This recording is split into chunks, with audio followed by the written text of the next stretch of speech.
Hello everyone, I am Lubna Tanveer. और आज हम लोग डिस्कस करेंगे तो कुछ लैंडमार्क जजमेंट्स 2021 और 22 के, जो लैंडमार्क जजमेंट्स हैं जो कि आपके एग्जाम के पॉइंट ऑफ व्यू से बहुत इंपॉर्टेंट है। तो आइए देखते हैं कुछ लैंडमार्क जजमेंट्स।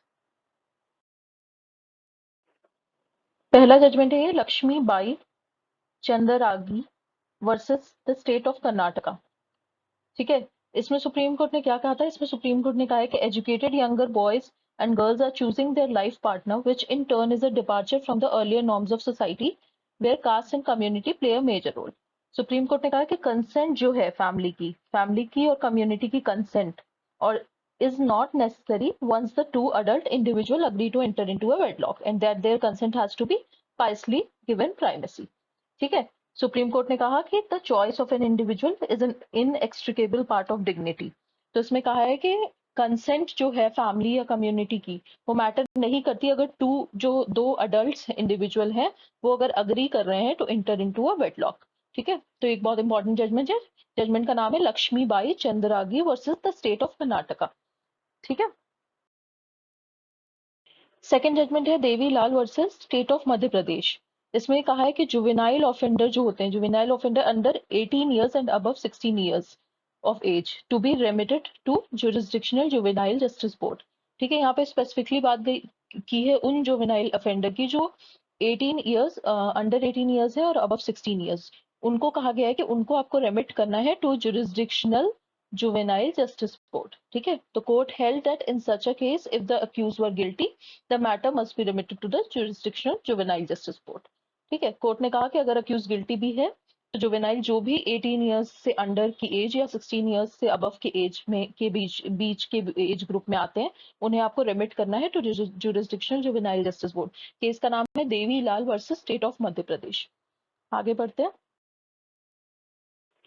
थर्ड केस है the chief election commissioner of India versus mister Vijay Bhaskar. ये बहुत इंपॉर्टेंट केस है।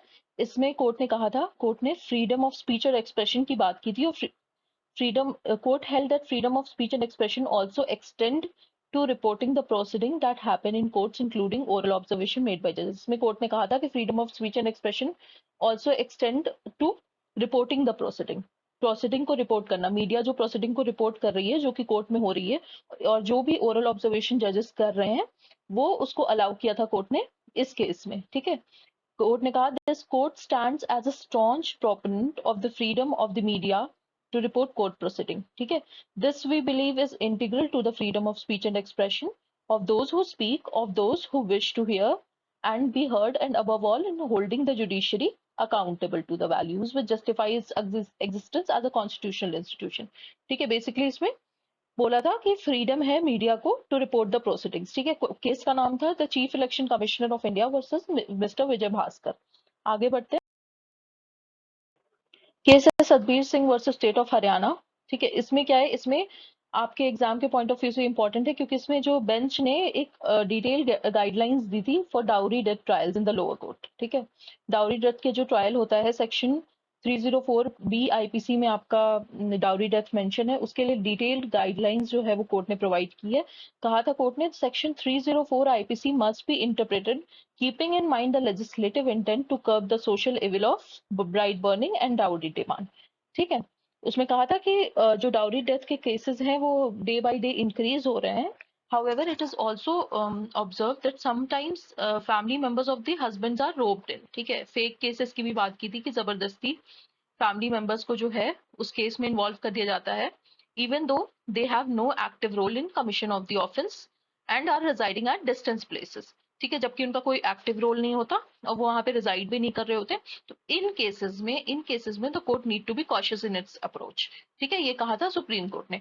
Satbir Singh versus state of Haryana का केस है। इसमें डाउरी डेथ ट्रायल से रिलेटेड जो है गाइडलाइंस प्रोवाइड की थी सुप्रीम कोर्ट ने। आगे बढ़ते हैं। Jayamma versus state of Karnataka. ये केस है Jayamma versus state of Karnataka. इसमें इस केस में क्या बोला था सुप्रीम कोर्ट ने? सुप्रीम कोर्ट ने एग्जामिन किया था issue of admissibility of dying declaration. ठीक है, ये भी बहुत इंपॉर्टेंट केस है। इसमें डाइंग डिक्लेरेशन की एडमिसिबिलिटी को इशू की एडमिसिबिलिटी को एग्जामिन किया था और कहा था कि ये जो डाइंग डिक्लेरेशन होते हैं, dying declaration are admissible in evidence on the principle of necessity. ठीक है, प्रिंसिपल ऑफ नेसेसिटी के बेसिस पे ये एडमिसिबल होता है as there is little hope of the maker surviving. ठीक है, जो डाइंग डिक्लेरेशन का मेकर है वो सर्वाइव नहीं करेगा तो there is a principle of necessity कि उसकी जो बात है, जो भी उसका लास्ट स्टेटमेंट है, उसको एडमिसिबल किया जाए कोर्ट में। ठीक है, तो इसमें ये एक बहुत इंपॉर्टेंट बात ये है कि कहा है सुप्रीम कोर्ट ने कि dying declaration can form the basis of conviction if recorded in accordance with law. ठीक है, सोल बेसिस हो सकता है for conviction if it is recorded in accordance with law and if it gives a cogent and plausible explanation of the occurrence. ठीक है, it can be relied as the solitary piece of evidence to convict the accused. ठीक है, ठीक है, तो case का नाम है Jayamma versus state of Karnataka. इसमें बेसिकली ये कहा गया था कि dying declaration can be relied as the solitary piece of evidence to convict the accused. आगे बढ़ते हैं। Doctor Jayashree Laxman Rao Patil versus chief minister. ठीक है, ये क्वेश्चन किससे, ये क्वेश्चन आपका रिलेट करता है रिजर्वेशन फॉर मराठा कम्युनिटी। ठीक है, कुछ सुप्रीम कोर्ट ने स्ट्रक डाउन किया था मराठा रिजर्वेशन कोटा इस केस में और हेल्ड किया था कि no exceptional circumstances justifying the grant of reservation to Maratha community in excess of 50% ceiling, जो लिमिट बनाई गई है इंदिरा साहनी जजमेंट में, उसकी कोई जरूरत नहीं है, तो उन्होंने स्ट्रक डाउन कर दिया था मराठा रिजर्वेशन कोटा को। ठीक है, केस का नाम है doctor Jayashree Laxman Rao Patil versus chief minister. आगे बढ़, ये केस भी इंपॉर्टेंट है। ये केस है Aparna Bhatt versus state of Madhya Pradesh का। इसमें ये जो रिलेट करता है उस जजमेंट से जिसमें मध्य प्रदेश हाईकोर्ट ने प्रिस्क्राइब किया था कि जो अक्यूज है आपका सेक्सुअल हरासमेंट का, जो अक्यूज है उसको जो विक्टिम है वो राखी बांधकर राखी बांधने का बेसिकली उन्होंने सजेस्ट किया था, प्रिस्क्राइब किया था कि राखी बांधकर as a condition for bail. तो इसमें इस केस में सुप्रीम कोर्ट ने काफी सारी गाइडलाइंस दी थी कि बेल ऑर्डर किस तरीके के होने चाहिए। तो सुप्रीम कोर्ट ने कहा था bail condition and order should avoid reflecting stereotypical और patriarchal notion. Patriarchal notion, stereotypical जो वो होते हैं नोशंस, उसको अवॉइड करना है about women and their place in society. और जो बेल ऑर्डर होना चाहिए it must be in accordance with the requirement of the CrPC. ठीक है, सीआरपीसी के रिक्वायरमेंट के अकॉर्डेंस में होना चाहिए और स्टीरियोटिपिकल और पैट्रियार्कल नोशन बिल्कुल भी नहीं होना चाहिए बेल ऑर्डर में। ठीक है, बेल कंडीशन जो होती है। ठीक है, the court while adjudicating cases involving gender related crime should not suggest और entertain any notion towards compromises between the prosecutrix and the accused to get married। सच, ठीक है, ऐसा कोई भी वो आपको सजेशन नहीं देना है जिसमें प्रोसिक्यूट्रिस या एक्यूज को आप कह रहे हैं कि इनकी शादी करा दी जाए या ये राखी बांध दे तो इनके बीच में कॉम्प्रोमाइज हो जाए। इस तरह का कोई भी सजेशन द कोर्ट जो है वो एडजुडिकेटिंग वाइल एडजुडिकेटिंग नहीं दे सकती है। ठीक है, फिर उसके बाद एक जो इंपॉर्टेंट बात और कोर्ट ने बोली थी वो ये है कि the court mandates that a module on gender sensitization be included as a part of foundational training of जज। जब फाउंडेशनल ट्रेनिंग होती है हर जज की तो उसमें एक मॉड्यूल को कंपलसरी बोला है कोर्ट ने, जो कि मॉड्यूल हो आपका जेंडर सेंसिटाइजेशन पे। ठीक है, तो ये केस था Aparna Bhatt versus state of Madhya Pradesh का। आगे बढ़ते हैं। यूनियन ऑफ इंडिया वर्सेस के ए नजीब। इसमें जो है आपका राइट टू स्पीडी ट्रायल को कोर्ट ने एम्फेसाइज किया था। ठीक है, और कोर्ट ने यहाँ पे बोला था कि although there was a bar under section 43D(5) of UAPA against grant of bail. ठीक है, लेकिन however the court made it clear that the provision does not out the jurisdiction of constitutional courts to grant bail on ground of violation of fundamental right। यहाँ पे court ने ये कहा है कि ऑल्दो जो यूएपीए एक्ट में section 43D clause 5 है वो अगेंस्ट है ग्रांटिंग ऑफ बेल, लेकिन कोर्ट ये इस केस में क्लियर किया है कोर्ट ने कि ये जो प्रोविजन है वो जुरिस्डिक्शन को खत्म नहीं करता कॉन्स्टिट्यूशनल कोर्ट्स की, हाई कोर्ट और सुप्रीम कोर्ट के जुरिस्डिक्शन को खत्म नहीं करता। वो उस पे बेल ग्रांट कर सकते हैं ऑन किस ग्राउंड पे, अगर कोई वायलेशन ऑफ फंडामेंटल राइट हुआ है। ठीक है, on the ground of violation of fundamental right. तो केस का नाम है यूनियन ऑफ इंडिया वर्सेस के ए नजीब। आगे बढ़, लास्ट ये केस है आपका Kahkashan Kausar versus state of Bihar का। इस केस में क्या हुआ था, इस केस में बेसिकली 498A की बात की थी। 498A आईपीसी का जो है उसमें सुप्रीम कोर्ट ने कहा था कि जो प्रोसिक्यूट कर दिया जाता है हस्बैंड के रिलेटिव्स को on general and omnibus allegation by wife, ठीक है, it is an abuse of process.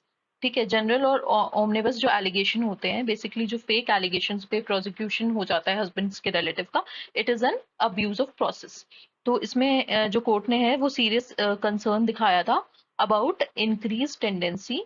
ठीक है, जो इंक्रीज टेंडेंसी है आजकल, जो कुछ फेक केसेस आते हैं सेक्शन 498A आईपीसी के, जिसमें कि बेसिकली वो लोग हस्बैंड एंड वाइफ अपना पर्सनल स्कोर जो है वो सेटल करते हैं, मतलब पर्सनल ग्रज अगर कोई है तो उसको सेटल करते हैं against the relative of the husband. Wife अगर पर्सनल स्कोर अपना सेटल कर रही है against the relative of the husband, तो उस पे उन केसेस पे बहुत ही सीरियस कंसर्न एपेक्स कोर्ट ने दिखाई है।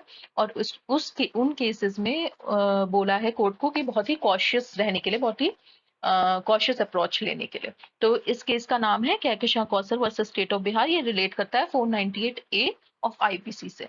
ठीक है, तो ये सारे आपके लैंडमार्क जजमेंट्स थे जो कि आपके करंट अफेयर का भी पार्ट है, और लैंडमार्क जजमेंट्स वैसे भी बहुत इंपॉर्टेंट है आपके एग्जाम के पॉइंट ऑफ व्यू से। तो प्लीज आप लोग इसको एक बार देख लीजिएगा for the purpose of revision. And आपका कल एग्जाम है, सो प्लीज रिलैक्स रहिए, प्लीज डोंट गेट स्ट्रेस्ड, और बहुत अच्छे से एग्जाम दे के आइए। और all the very best, thank you so much.